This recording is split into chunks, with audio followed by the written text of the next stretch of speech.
मुझ पर भी कितना हमला हुआ, हर प्रकार से जो भी कहा जा सकता है कहा, लेकिन मुझे बहुत आनंद हुआ कि मैं कम से कम आपके काम तो आया।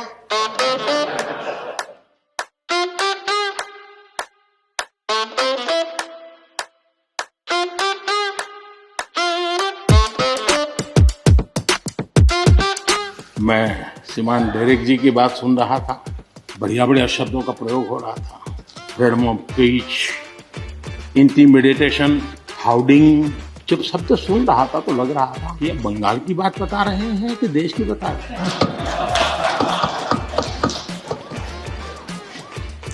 स्वाभाविक है, 24 घंटे वही देखते हैं, वही सुनते हैं, तो वही बात शायद गलती से यहाँ बता दी हो।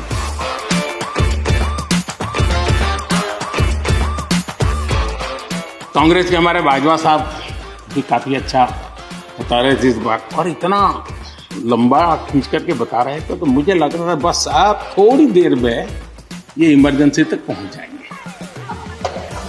मुझे लग रहा था थोड़ी देर में एक कदम बार बाकी है, वो 84 तक पहुंच जाएंगे, लेकिन वो वहां नहीं गए। खैर, कांग्रेस देश को बहुत निराश करती है, आपने भी निराश कर दिया।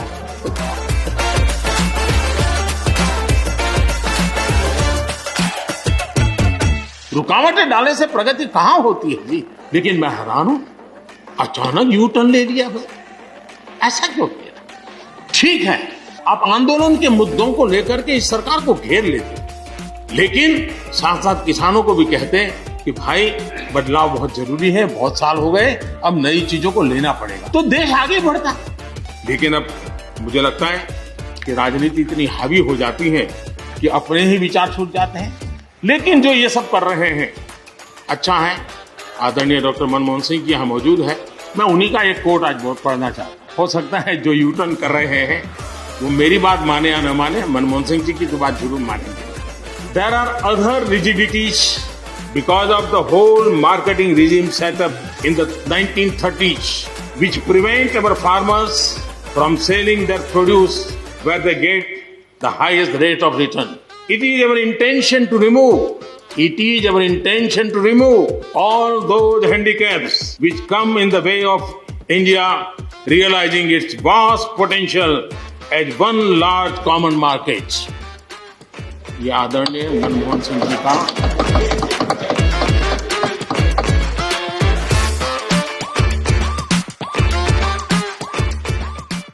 और मजा ये है कि जो लोग पॉलिटिकल बयानबाजी करते हैं उछल उछल करके, उनके राज्यों में भी जब उनको मौका मिला है, इसी में से आधा अधूरा कुछ न कुछ किया ही किया है हर किसी ने। यहाँ जो विरोध में दल है उनकी भी जहाँ सरकारें हैं वहाँ आधा अधूरा कुछ न कुछ तो किया ही है, क्योंकि उनको भी मालूम है रास्ते का रास्ता तो यही है। और मैंने देखा इस चर्चा में लॉ का जो स्पिरिट है उस पर किसी की चर्चा नहीं हुई है। शिकायत दिया गया, तरीका ठीक नहीं था, जल्दी कर दिया, इसको नहीं पूछा, ये रहता है। वो तो परिवार में शादी होती है तो भी फूफी नाराज होकर के कहती है मुझे कहाँ बुलाया। वो तो रहता है, इतना बड़ा बड़ा परिवार है तो रहता ही है।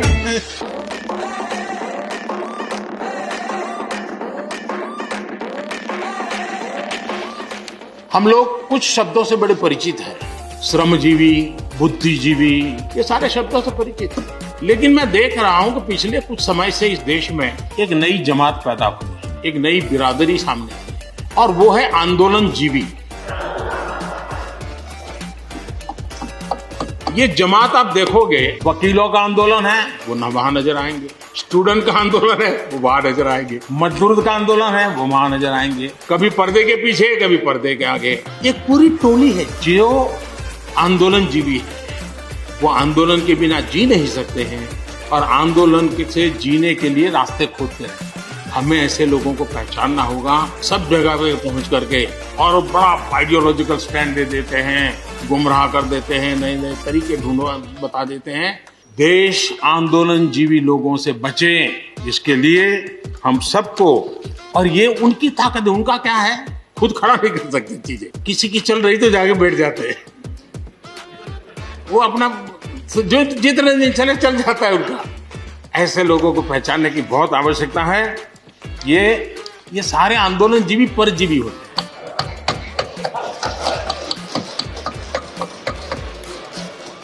और यहाँ पर सब लोगों को मेरी बात से आनंद इसलिए होगा कि आप जहां जहां सरकारें चलाते होंगे, आपको भी ऐसे परजीवी आंदोलन जीवियों का अनुभव होता हो।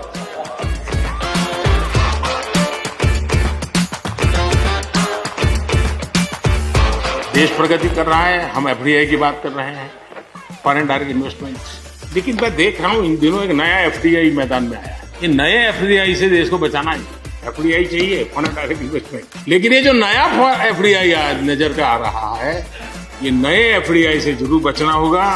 और ये नया एफडीआई है foreign direct destructive ideology. Foreign destructive ideology.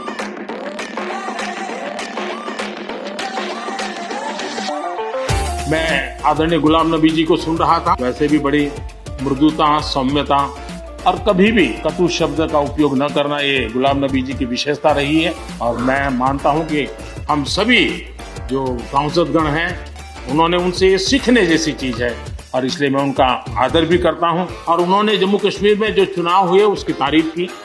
उन्होंने कहा कि बहुत लंबे समय से, और उन्होंने ये भी कहा कि मेरे दिल में जम्मू कश्मीर विशेष है और स्वाभाविक भी है। उनके दिल में ये होना, पूरे हिंदुस्तान के दिल में जम्मू कश्मीर उसी भाव से भरा पड़ा हुआ है। जम्मू कश्मीर आत्मनिर्भर बनेगा, उस दिशा में हमारा वहाँ पंचायत के चुनाव हुए, बीडीसी के चुनाव हुए, डीडीसी के चुनाव हुए, इन सब की सराहना गुलाम नबी जी ने की है। इस प्रशंसा के लिए मैं आपका बहुत आभारी हूँ। लेकिन मुझे डर लगता है, आपने प्रशंसा की,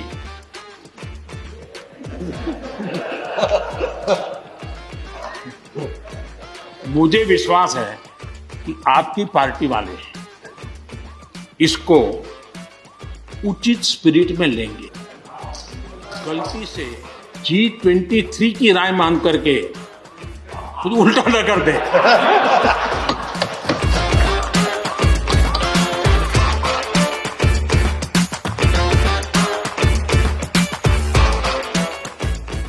मुझ पर भी कितना हमला हुआ, हर प्रकार से जो भी कहा जा सकता है कहा।